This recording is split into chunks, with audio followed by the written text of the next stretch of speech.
Makanya ya di agama saya yang lama itu lakum, ya, lakum dinukum waliyadin itu sangat, tinggi nilainya. Itu adalah salah satu ya, ajaran yang patut kita hargai. Bagaimana ayah saya itu geram sekali tetapi saya yang sudah diubahkan oleh Tuhan, saya hanya menangkap, mendengar, tetapi pesan yang paling utamanya itu saya tangkap. Oh iya, itulah tandanya ayah saya mengasihi saya. Puji Tuhan, saudaraku sekalian, saya sangat bersyukur dan berterima kasih Tuhan Yesus telah memberkati dan menolong kita semua. Sampai saat ini, kami masih setia untuk membagikan kesaksian-kesaksian yang sangat memberkati dari para murtadin. Saudaraku sekalian, bahwa para murtadin ini bukan orang-orang yang tidak beragama. Mereka adalah orang-orang yang beragama, bahkan taat beragama, bahkan hidup di tengah-tengah keluarga yang begitu kental dengan doktrin agamanya. Namun pertanyaannya, kenapa kemudian mereka bisa berpindah keyakinan atau bisa beriman kepada Yesus Kristus yang adalah Tuhan dan Juru Selamat?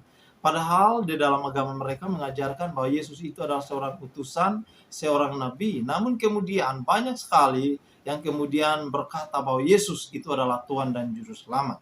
Salah satu ayat yang fundamental yang sering dibacakan atau menjadi kesaksian para murtadin ini adalah Yohanes pasal 16 ayat yang Yohanes pasal 14 ayat yang ke-6. Kata Yesus kepadanya, "Akulah jalan, kebenaran, dan hidup. Tidak ada seorang yang datang kepada Bapa kalau tidak melalui aku." Poinnya adalah Yesus telah memberi petunjuk kepada manusia bahwa akulah jalan dan kebenaran dan hidup.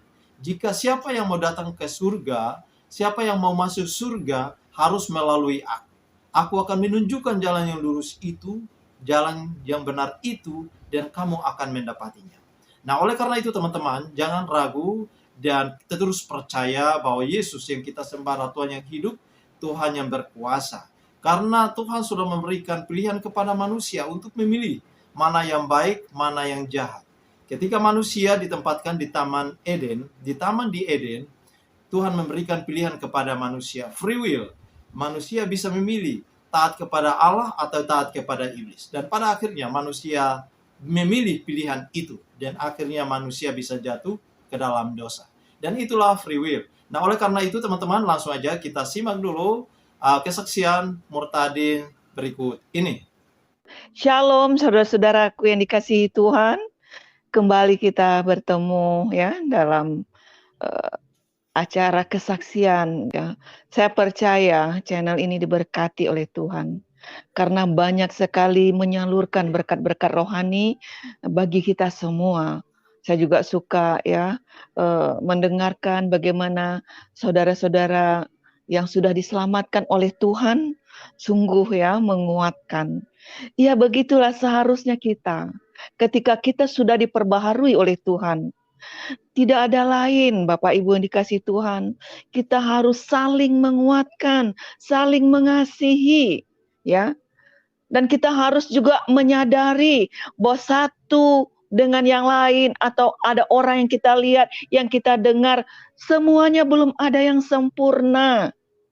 Ya, kalau ada mungkin yang tidak cocok dengan pikiran, ya, saya mohon sekali, apalagi kita ya, sesama anak Tuhan yang sudah lahir baru, kita tidak perlu menjatuhkan satu dengan yang lain ya. Karena kita saling menopang ya. Untuk itulah kita dipanggil supaya tubuh Kristus itu menjadi lengkap.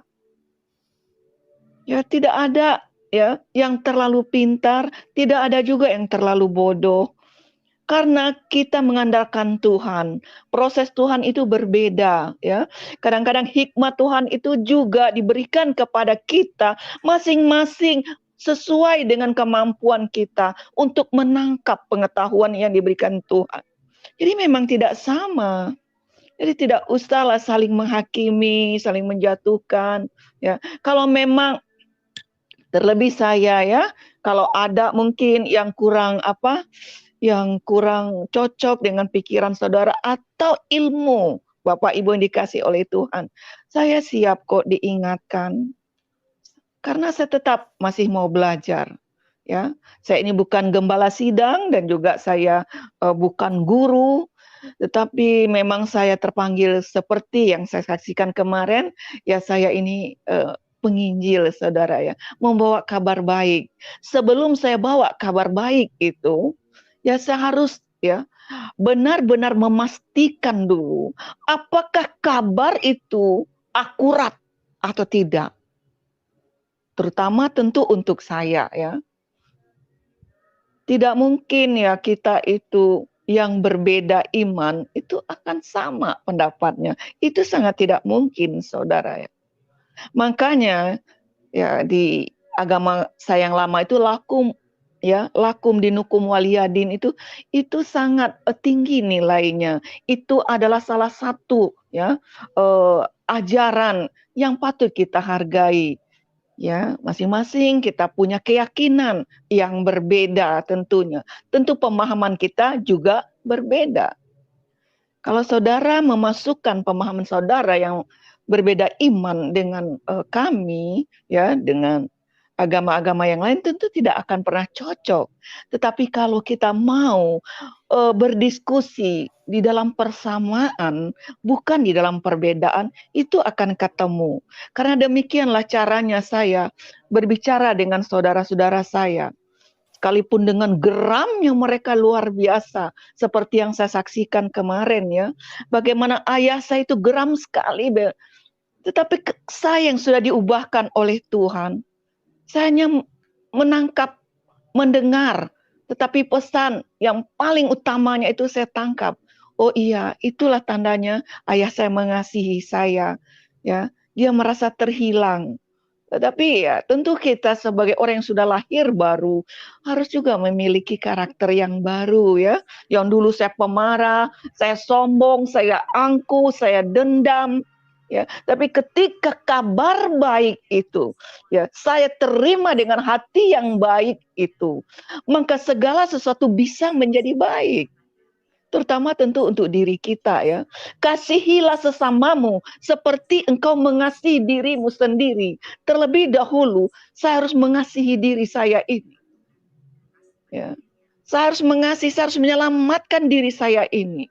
Ketika saya sudah menerima keselamatan itu, ya, pasti Bapak Ibu yang dikasihi Tuhan, tidak mungkin, ini pengalaman saya ya, ketika kita sudah diselamatkan, ya, kita akhirnya rindu juga orang lain itu diselamatkan. Kalau dia caci maki, marah-marah, ya mungkin dia belum mengerti. Tetapi ingatlah saudara, jikalau saudara sudah mengerti, tetapi saudara masih ya mencaci maki orang yang sungguh-sungguh di hadapan Tuhan, itu yang disebut serigala berbulu domba itu. Nah, itu paling menyeramkan memang. Ya. Apalagi ahli-ahli Taurat zaman now ini, aduh, mengerikan. Mengapa harus begitu? Kalau saudara dipercayakan lebih oleh Tuhan, baik dalam ilmu, kan saudara harus semakin rendah hati, kan? Harus semakin rendah, saudara. Bagaimana saudara melayani, tidak menunjuk, menghakimi. Kayaknya itu bukan ya ajaran Yesus Kristus deh. Saya ini orang yang keras, keluarga saya semuanya keras, latar belakang kami itu, aduh, ya keras sekali. Ayah saya, keluarga saya semua. Tapi ketika saya terutama boleh merasakan bagaimana Tuhan itu menyelamatkan saya, ya, menyembuhkan luka-luka batin saya. Saya sangat bersyukur. Ternyata tidak ada yang perlu disombongkan, Bapak Ibu.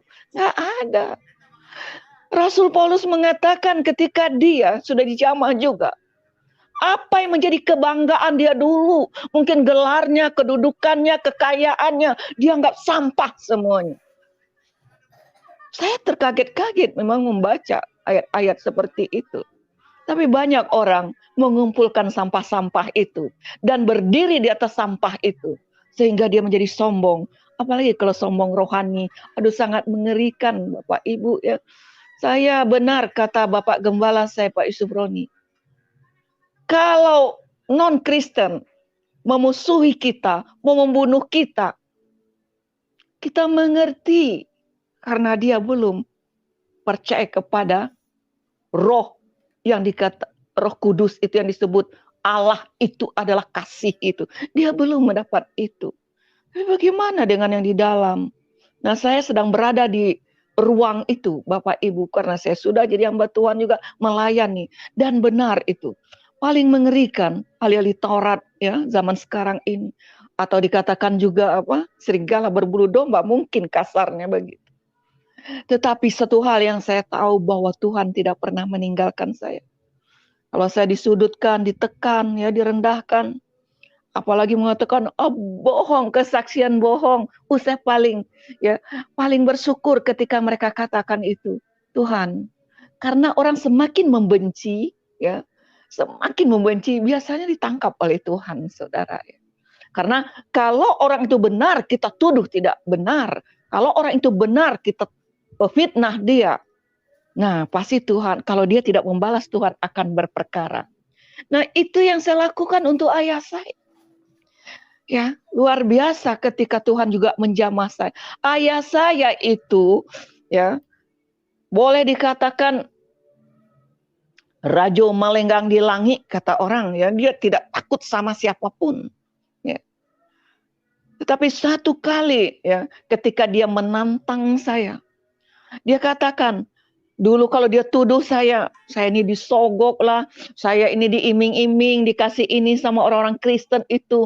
Orang Kristen kan begitu, menarik-narik orang, ya, dengan memberi sembako, memberi uang, kalau perlu memberi mobil.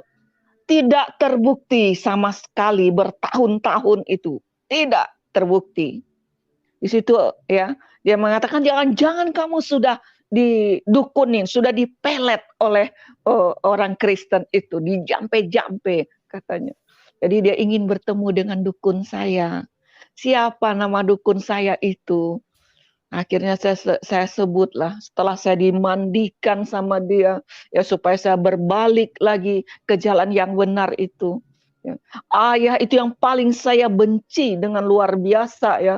Saya sampai harus bayar harga di dalam pernikahan saya hanya untuk balas dendam ke ayah saya. Ya. Tapi ketika Tuhan mengubah hati saya itu, saya jadi mengasihi ayah saya mengampuni dia. Karena pengampunan itu adalah pelayanan kita yang paling berat, tetapi paling mulia ketika kita ya membalas kejahatan itu dengan pengampunan.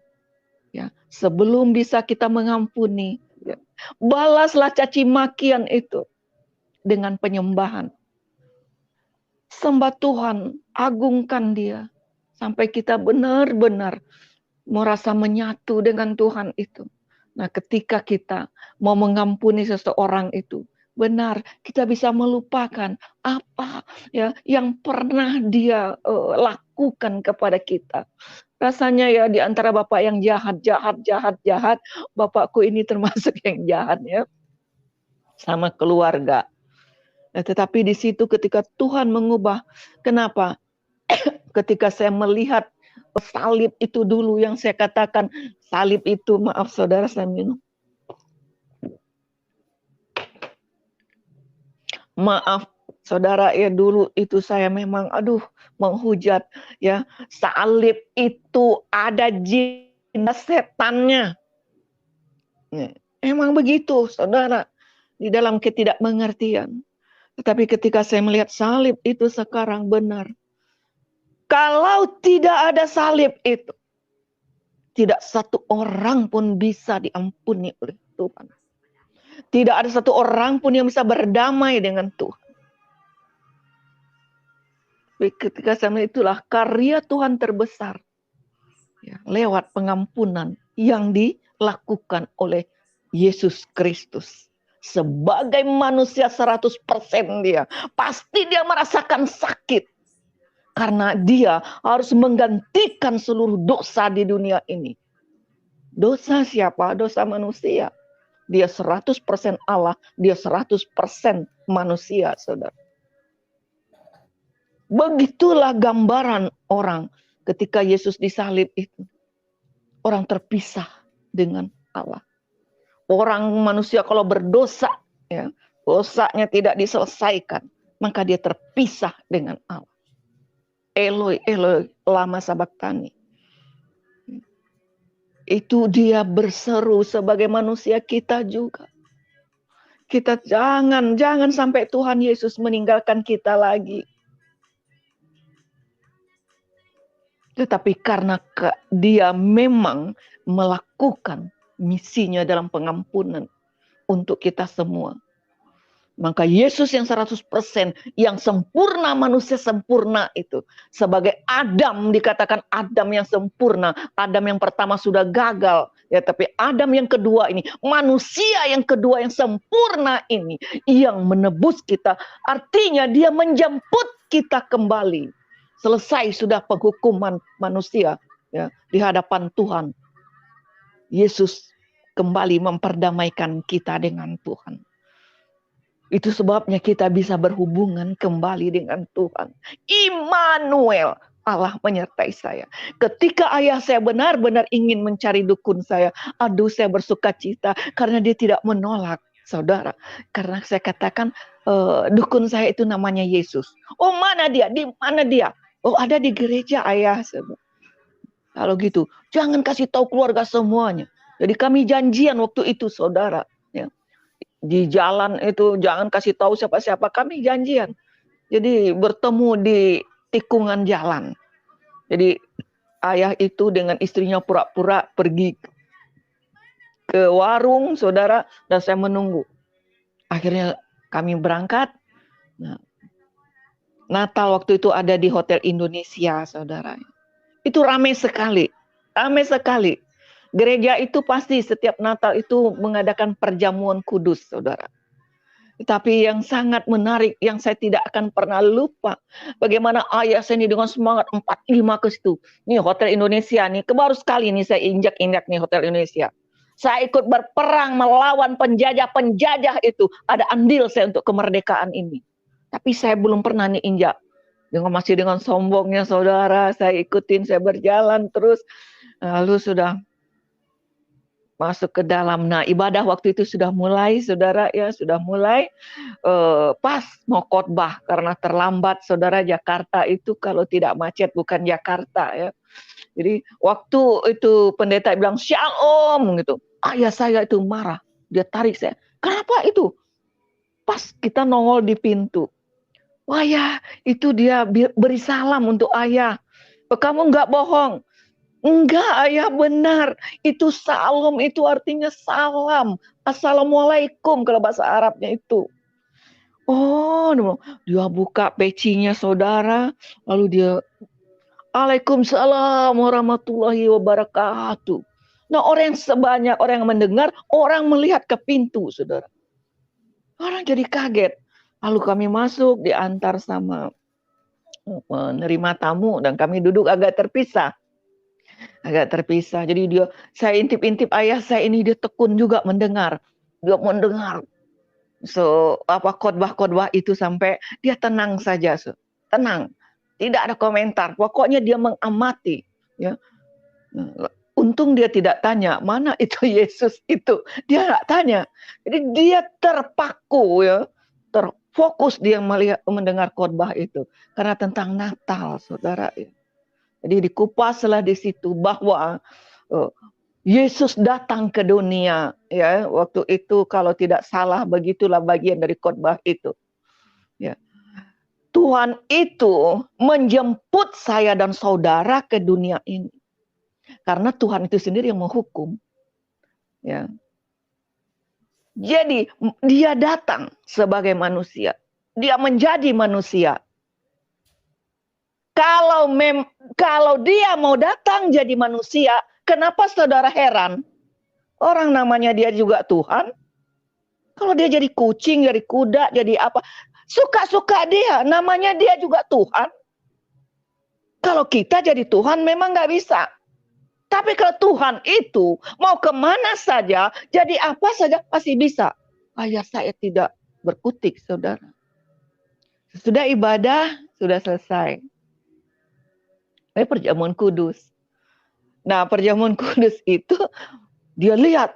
Nah, sudah ke depan kita dia lihat. Dia panggil saya, sini kamu sini. Aduh nak, kembalilah ke jalan yang benar. Kamu udah kurus kering. Iya, diapakan kamu sama orang Kristen? Dulu badan kamu gempal begini.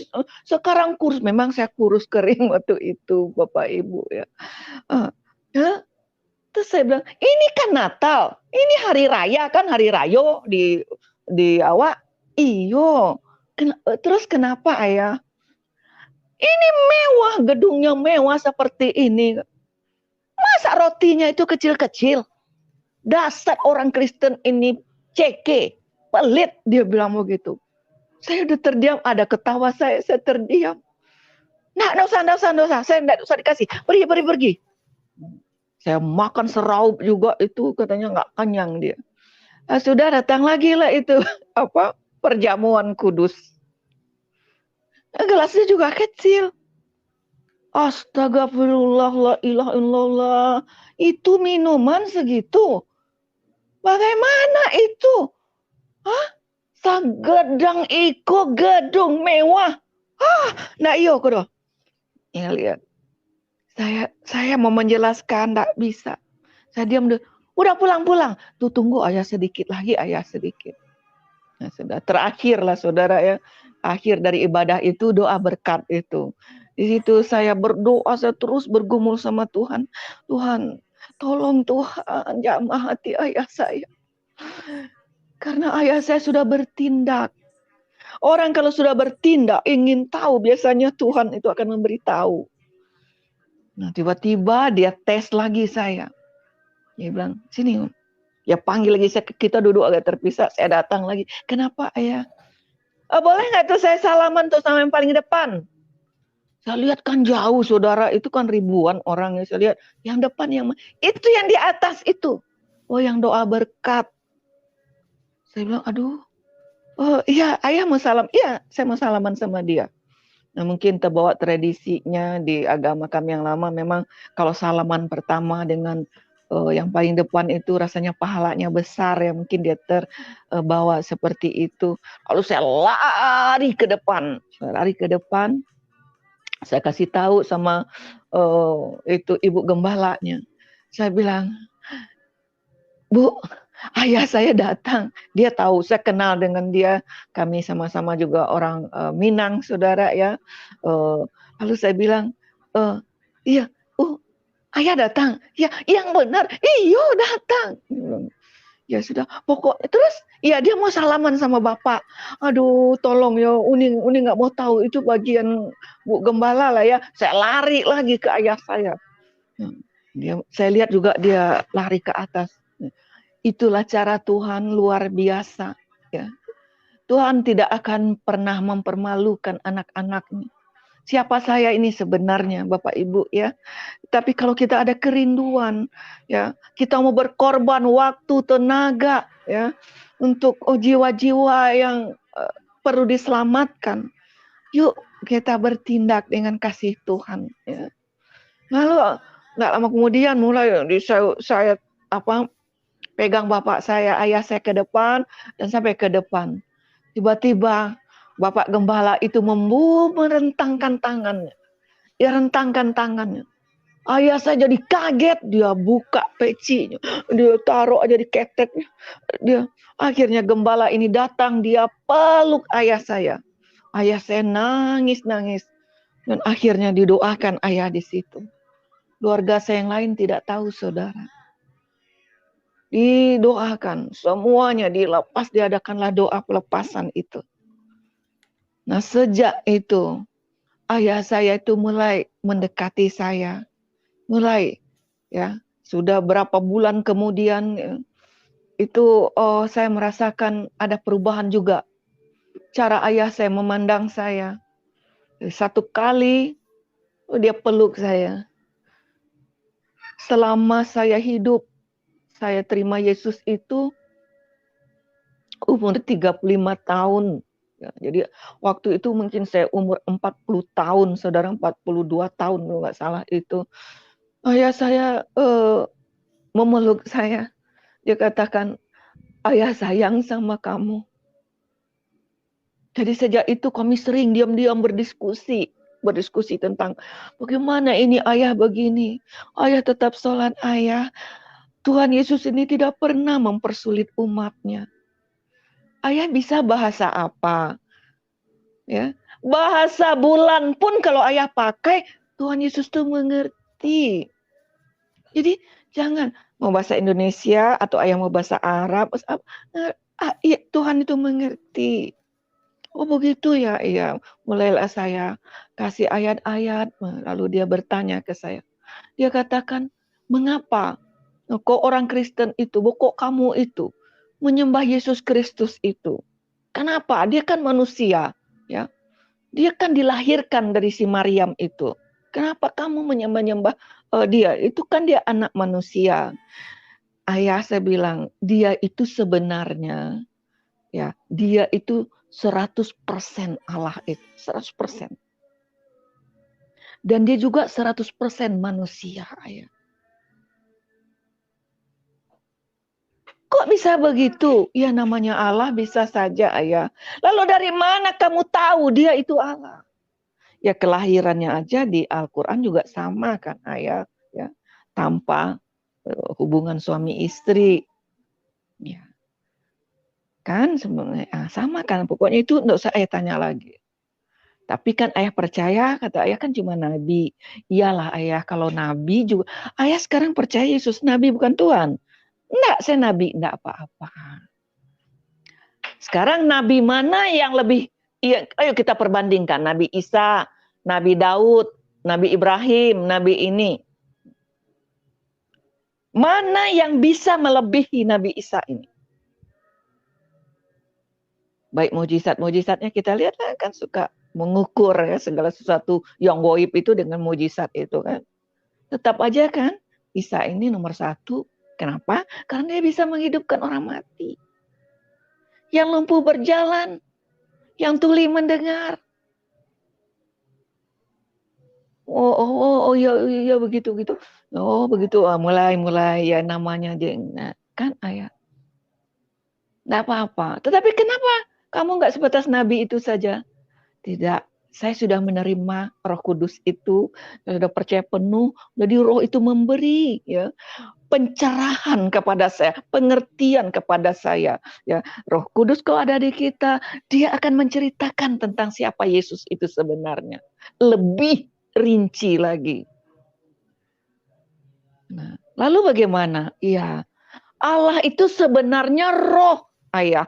Roh tidak kelihatan, tidak bisa dijamah. Tidak satu orang pun bisa melihat Allah itu bisa hidup. Karena kita ini manusia berdosa semuanya. Allah itu roh. Jadi roh itulah yang ada di dalam Yesus itu tuh. Yang tubuhnya itu manusia 100%. Dengan keberadaan manusia itu. Nah kalau roh kita juga sudah diperbaharui, yang dikatakan Immanuel Allah menyertai kita itu, status kita juga sama dengan Yesus waktu di bumi. Status kita juga anak. Ya, lebih dekat hubungannya dengan Bapa itu. Jadi itu menggambarkan keberadaan dia sebagai manusia. Karena DNA Bapa dengan DNA anak sama. Oh begitu ya Allah itu roh, nggak bisa dilihat, nggak bisa ayah. Nantilah kita nggak tahu, mana tahu kalau kita di surga ya bisa dulu kayak Adam dan Hawa itu kan dia hidupnya katanya bersama dengan Allah saja. Ntar kalau saya ke surga dulu, deh saya laporin ke ayah. Oh dia mulai gitu. Jadi Allah itu, jadi seluruh keberadaan Allah itu ada di dalam Yesus Kristus itu. Jadi itulah sebabnya kami menyebut dia itu, memanggil dia itu Tuhan. Tuhan Yesus Kristus. Ya. Yesus ini dikatakan juga di dalam Alkitab bahwa pada mulanya adalah firman, firman itu bersama-sama dengan Allah dan firman itu menjadi manusia. Dia diam di antara kita. Nah itu waktu Yesus ada di bumi, ya, sudah ada ayatnya seperti itu. Ya, jadi kita mengenal Allah itu karena pada mulanya adalah firman, firman itu bersama-sama dengan Allah. Firman itu tidak akan pernah terpisah dari Allah. Tidak pernah. Firman itu adalah perkataan Allah. Perkataan Allah.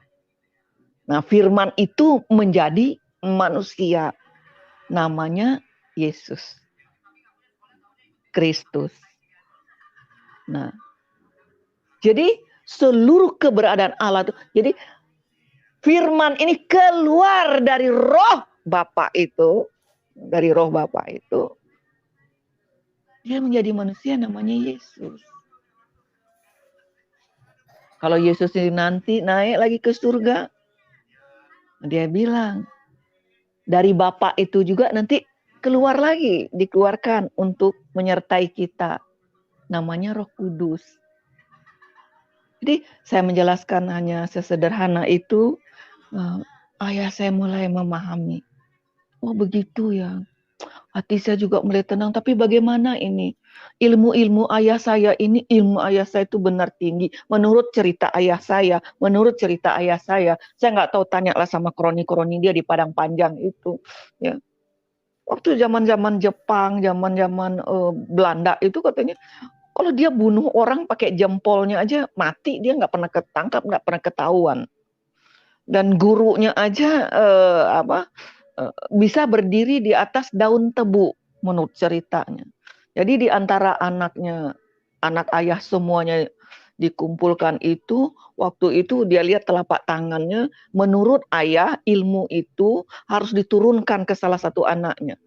Nah, harus diturunkan ke salah satu, dilihat garis tangannya, katanya saya yang Yusnita yang akan meneruskan itu.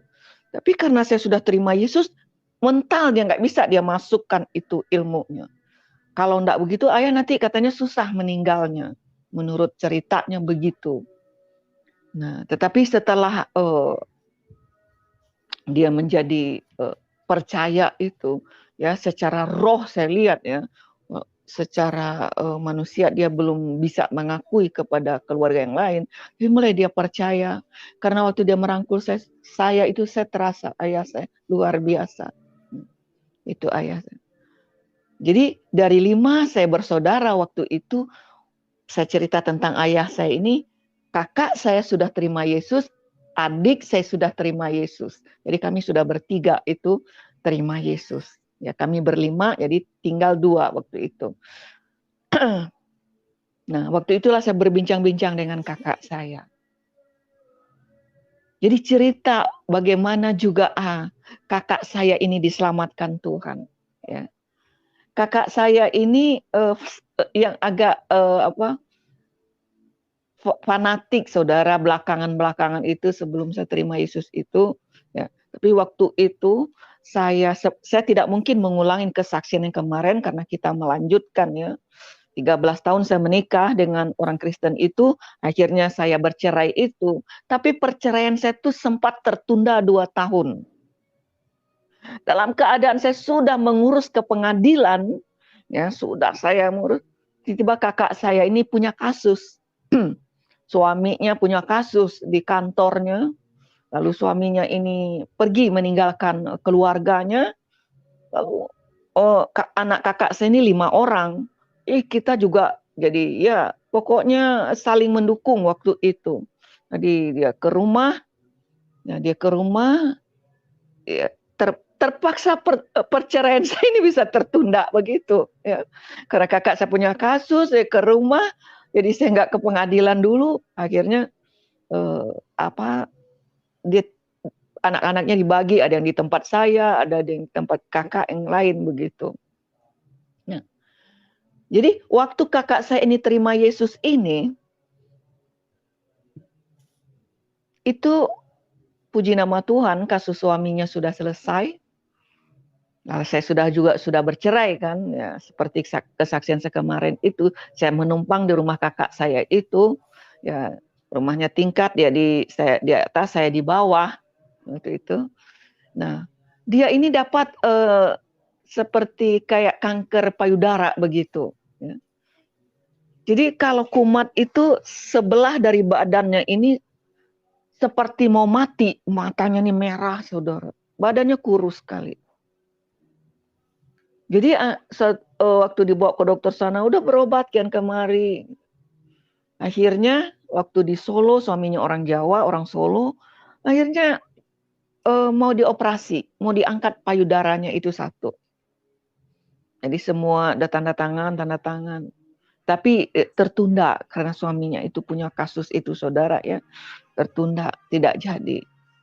Tetapi kakak saya ini benar-benar ya, kalau dia berpikir sedikit dia stres, dia langsung tegang, kayak mau mati sebelah begitu.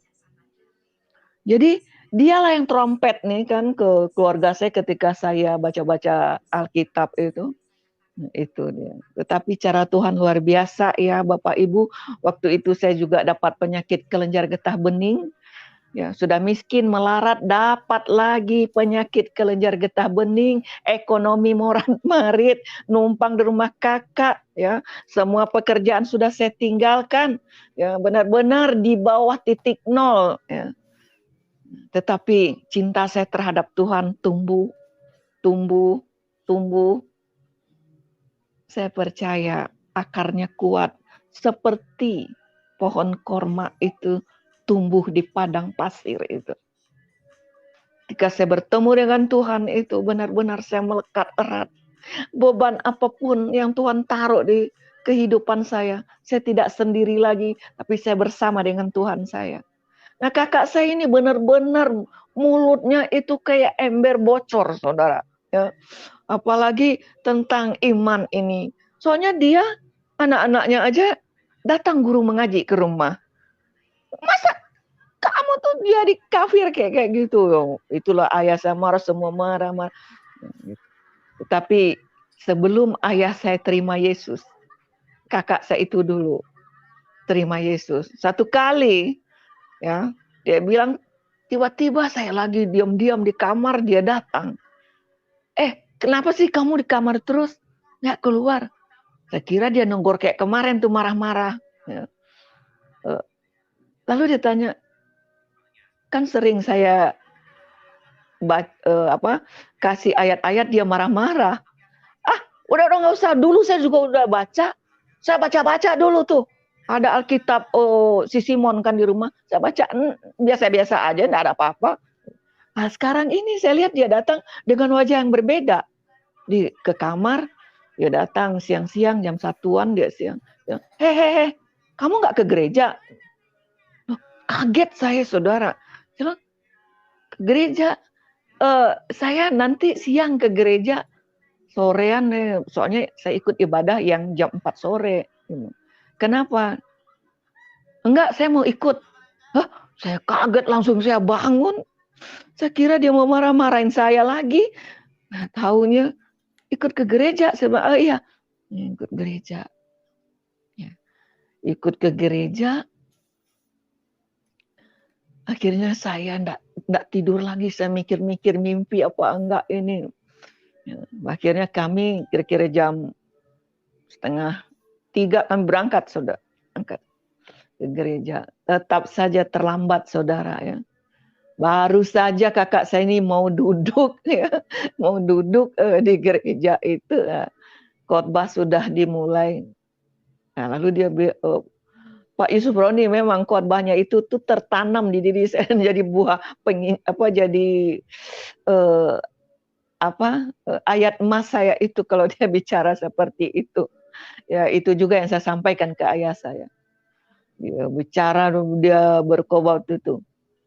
Saudara tidak usah heran-heran, tidak perlu saudara itu mencari tahu siapa Allah itu sebenarnya. Nggak akan terjangkau oleh pikiran saudara. Tetapi kalau dia menjangkau saudara, dia datang kepada saudara, ya, dia memperkenalkan dirinya dengan berbagai cara kepada saudara karena dia Tuhan. Tidak usah heran kalau dia jadi manusia. Saudara mau cari-cari dia, teriak-teriak panggil dia. Tak akan pernah saudara ketemu. Tetapi berbeda. Yesus ini yang mencari kita. mencari saya dan saudara. Oh, terdiam kakak. Kamu udah bisikin saya, kamu ngaduk-ngaduk ya sama itu bapak itu. Memang itu yang kita bahas terus-terusan sampai bertarik-tarik urat, saudara. Dia nggak bisa. Mana mungkin Yesus itu juru selamat. Buktinya aja.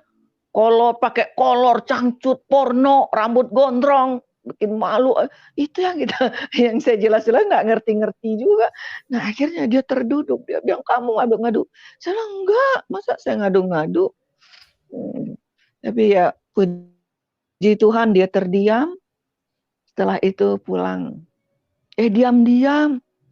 Dia pergi ke gereja sama anaknya. Dia pergi ke gereja. Ketika dia bahas-bahas lagi sama saya, diam-diam dia pergi ke gereja.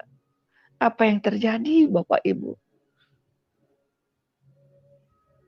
Di gereja di Jakarta Pusat, di Jakarta Selatan, di Jalan Sudirman, di Ratu Plaza itu ada ibadah di situ. Lalu pendeta di depan memanggil, siapa yang mau didoakan? Siapa yang mau didoakan? Akhirnya dia ke depan.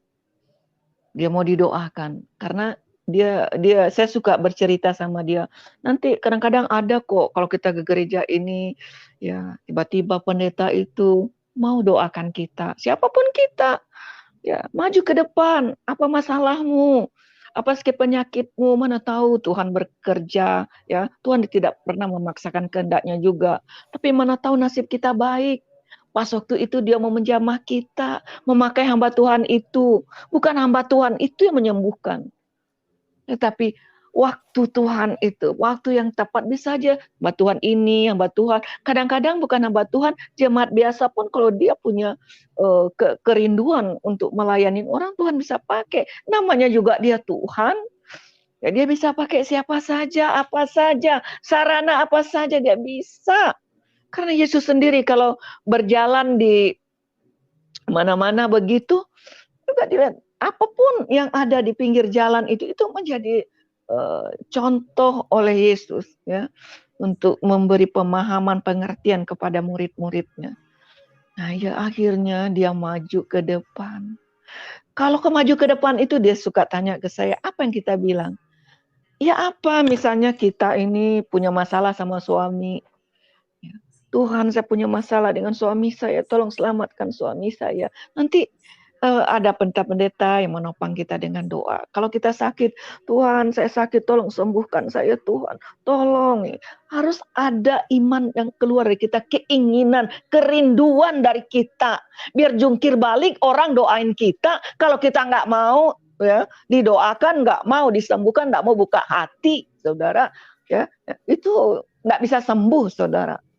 Tapi mempercepat kesembuhan itu kalau kita buka hati kita. Ya, iman kita ini harus bekerja juga. Ya, harus percaya. Kalau saudara nggak percaya, untuk apa? Ntar kalau saudara sudah sembuh,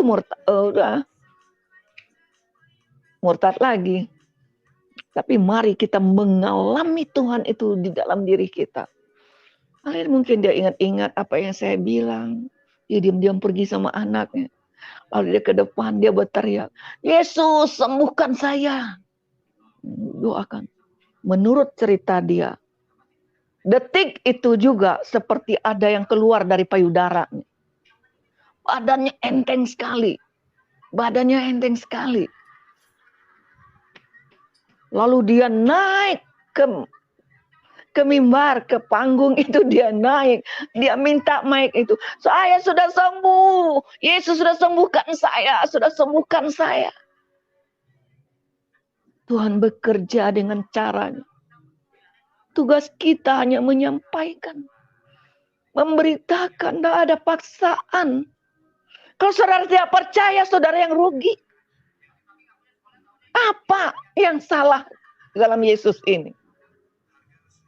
Kalau dia Roh Kudus itu, dia firman Allah itu. Bukankah kita membutuhkan itu? Detik itu juga kakak saya sembuh menurut cerita. dia pulang. Pulang dia. Sayalah orang yang paling berbahagia dunia dan akhirat, saudara. Waduh, dia bersuka cita. Ya, pendek cerita, begitulah Tuhan menyembuhkan kakak saya dan tidak jadi diangkat payudara. Akhirnya dia terima Yesus sebagai juru selamat. Ketika dia menerima Yesus, ya, apa yang ada di dalam diri saya terimpartasi juga kepada dia. Dia rindu juga anak-anaknya diselamatkan. Dia rindu juga suaminya diselamatkan. Jadi kami berdua jadi kuat. Kan satu rumah, apalagi suaminya kasusnya sudah sedikit-sedikit berangsur selesai, saudara. Tapi anak-anaknya dulu, 5 orang anaknya, akhirnya 4 orang terima Yesus. Jadi saya semakin kuat. Saya melihat anak saya yang tadinya 2 di pesantren itu juga tidak sulit juga, saudara saya, ya, membawa dia kepada Tuhan. Ternyata menurut pengakuan dia, sebenarnya kita juga udah lama mau ingin ikut Yesus itu. Apalagi anak saya perempuan itu tuh, kalau kerudungnya tuh ke sekolah itu hilang, terlambat itu, rame setengah mati. Kalau papanya itu, ya waktu saya belum bercerai, saudara ya, papa itu nyalain ini ada di TV khotbah Kristen, dia matiin. Fanatik anak saya ini, ya, anak saya berdua, yang pertama dan kedua itu. Tapi ketika saya sampaikan, anak saya dengan sukacita, kami berangkulan. Sebenarnya kita juga dari dulu pengen kok ikut, tapi kita takut sama mama. Di situ saya merasakan, ya, bagaimana Tuhan memberi penghiburan, memberi kekuatan. Apa yang tidak pernah kita pikirkan, Tuhan itu memberi pada kita dengan caranya. Jangan lagi memakai cara kita. Nggak bisa, saudara, akal-akalan bagi saya ikut Yesus ini. Tulus saja, polos saja. Karena kalau kita bersama dengan Tuhan, Tuhan itu yang akan berkarya di dalam hidup kita. Kita ini hanya alatnya saja. Nggak pernah saya paksa ayah saya atau adik saya, kakak. Nah, saudara, saya hanya membawa kabar baik itu. Lalu saya jalankan. Mereka terheran, apaan hidup lu udah terkutuk kayak gitu, udah miskin, melarat. Lu masih nyanyi-nyanyi aja. Kalau saya belajar, walaupun hanya makan tempe, saya bersyukur sama Tuhan. Itulah hidup saya tahu bersyukur kepada Tuhan. Dulu saya tidak tahu bersyukur seperti itu. Yang adanya kurang. Pengen kaya, pengen ini, pengen itu. Tapi benar-benar hanya makan dengan tempe di warteg. Saya bisa, saudara, mengucap terima kasih Tuhan untuk ada makan. Dan memang kenyang, saudara, yang mengucap syukur sama Tuhan. Nah, di situ saya mulai merasakan bagaimana ayah saya ini mulai agak, ya, akhirnya agak pada terdiam. Tapi di balik itu mereka berkumpul lagi, marah lagi. Yusnita ini benar kan jadi virus? Lihat itu. Kakaknya itu loh, tambah kebencian, mereka menjalar ke lingkungan saya. Menjalar ke lingkungan. Saya yang aktif dulu di PKK, semuanya menjadi semakin sempit rasanya.